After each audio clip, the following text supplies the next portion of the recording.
Hello, friends. We have a very exciting topic today. Usually, everyone tells you about how cool it is to run a business. And a few want to tell you about the problems, challenges, and fuck-ups they meet. Today, I have put together the top 5 fuck-ups every contractor and client meets at a construction site.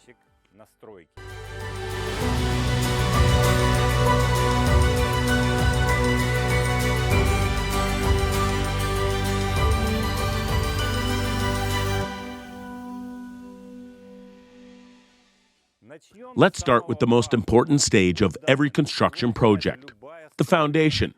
Of course, a foundation requires definite form creation according to the blueprint. As a rule, the main challenge is the absence of diagonals.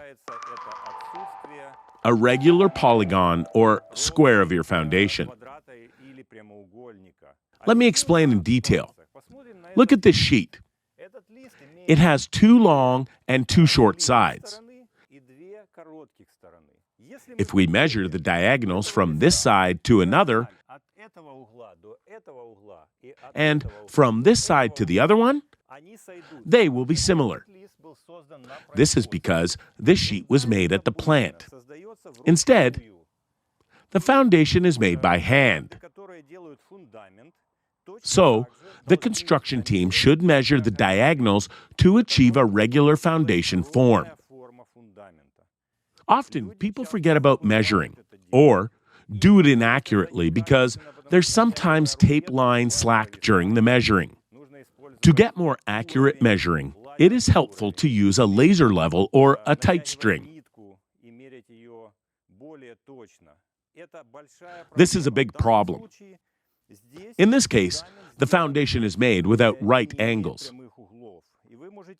So, you can see that the construction is wider from this side relating to the sheet that has regular and check diagonals. And it is narrower from this wide. Imagine a house with a foundation without right angles. It's a huge problem. When you create a house frame on the foundation, it will impede over the foundation, or the foundation will ledge, like in this case. If the F-frame impedes upon the foundation, you will have to cut it off, because it is dangerous when the frame is not supported with a foundation. If you do not do this, the team that will do the next stage of frame construction will ask you to redo it or refuse to work at all.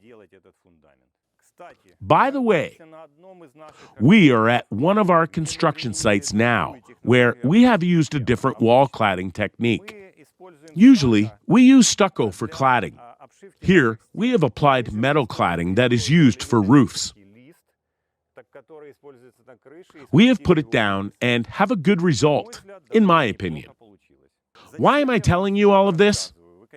Of course, you may say, I hire the contractor and it's their duty to control all of this.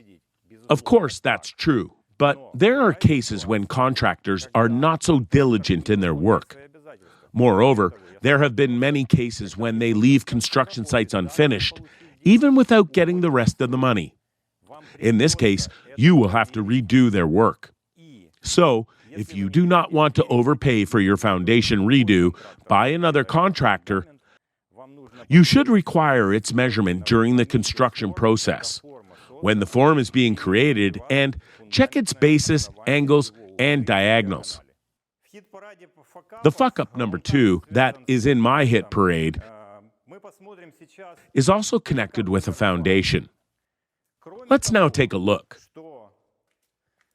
In addition to the absence of diagonals, there can be no level. This is also a huge problem. If we look at this part of the foundation now, we will see that there is a level in this part and no level in the other one.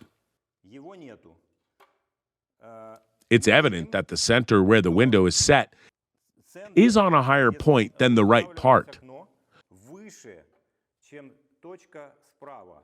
What does this problem cause? It causes the wrong window setting. The window will not stand on the right level if we set it up on the foundation that has been already done and approved by a contractor. So, when a window setting team started their work, they noticed this problem. You cannot see it visually, even when the foundation has been completed. You can check this only if you used a level to measure different parts of foundations. But you cannot see it in the process. When the floor is made, it will be curved. I have faced this problem at many construction sites. Not only at mine, but others too. I used a level to check floors and found the 1-inch difference between left and right corners, which is too big. They approved house constructions even with this difference. People live there and never even noticed this. Look at this. I was just about to leave and noticed another fuck-up. This column is going to be underpoured, and there's a 2-inch difference between top and down points. Can you imagine that? They definitely have to correct this ASAP. Maybe you're thinking, why am I showing you all of these problems so openly? First, these problems are very common in the whole USA. It has similar problems all around. One familiar project manager, who is American, told me construction is not an accurate science. After that, I asked myself if that was true. Yes, we all redo our projects. That's why I'm not afraid of talking about them openly. I want you to be aware of this. To not meet the case when your curtain will touch the floor from one side and have a 1-inch space from another when you hang them. Third, it is my philosophy. I am an open person and show all problems to my clients to correct them together. By the way, this house will be 2,000 square feet with 3 rooms and an office. It's a 2-storied house. There is a living space and master block with a closet and a bathroom, a powder room, and a big backyard terrace on the first floor. This house does not have a garage, just a parking space, and small so-called storage. There are 2 rooms, a Jack and Jill bathroom, an open-end bathroom that can be entered from both sides, 2 similar closets, and an office on the second floor. There's also a big terrace with a view of our neighborhood and beautiful hills on the second floor. This house will be perfect for a small family of 2 persons with 1 kid or some animals. The third fuck-up is focused on Texas construction. And it is a problem as well. It's hot in Texas and rains often. Wood is affected by wind and sun. To make it simple, wood is a problem when it comes to construction. For example, if you made a smooth panel yesterday,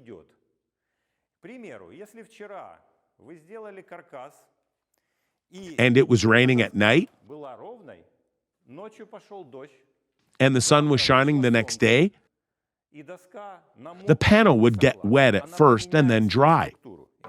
It will change its structure as a result. It became curved. For example, there's nothing wrong in this panel position. But if it is laid so that the bubble appears in front, there will be a big problem. Why? Because when you cover it with sheetrock as the next step, your sheetrock constructors will not notice and tell you that the panel has been lead. They will fix it as it appears. When the tiler comes to lay the tile at the next step, they will lay it as it is. So, be ready to get a curved layer of tile. The corners will not come to one point. There will be ripples in the space. So, the problem should be prevented before the sheetrock is set. As soon as the frame is ready, you should inspect if all panels are smooth and there are no curved parts. In my experience, there was a case when a leading bulk was curved due to heavy rains and hot sun. It moved 1 inch from its foundation and went out of the upper frame.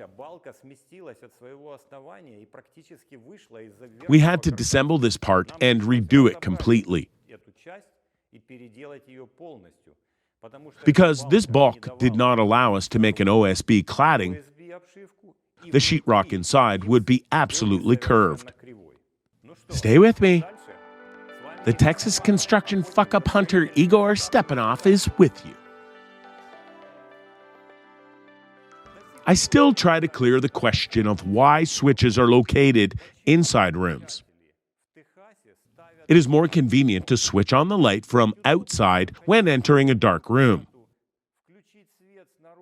They are used to setting switches inside, and I don't know why. The codes allow setting switches up outside, though. If you know the answer to this question, please write in the comments below. I will be happy to investigate. Here is the funniest and #1 top fuck-up that I have faced in all countries where I have constructed objects. Why is there trash on construction sites? Why are food and drink leftovers, materials not cleaned up by the end of the day?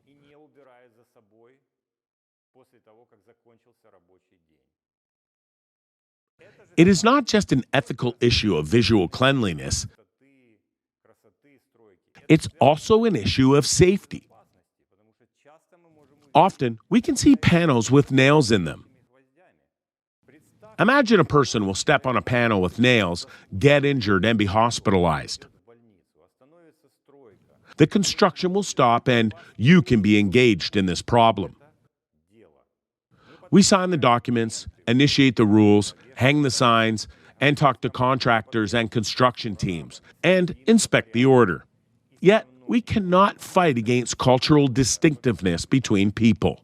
I won't give up and go to the end, though. One more important fuck-up is when one person spoils the work of others. For example, here's the door setup. The protective cloth is taken off because it happens during the door setting. People take it off without knowing that they should not do this. When the wall is covered with stucco outside or with sheetrock, and then plaster and paint or filling and paint inside, it is necessary to cover the door frame with painting tape to avoid paint damage. They simply forget to do this, and you can see it in this photo. Another example of spoiling others' jobs is when the ground must be poured with concrete after the wall has been covered with stucco.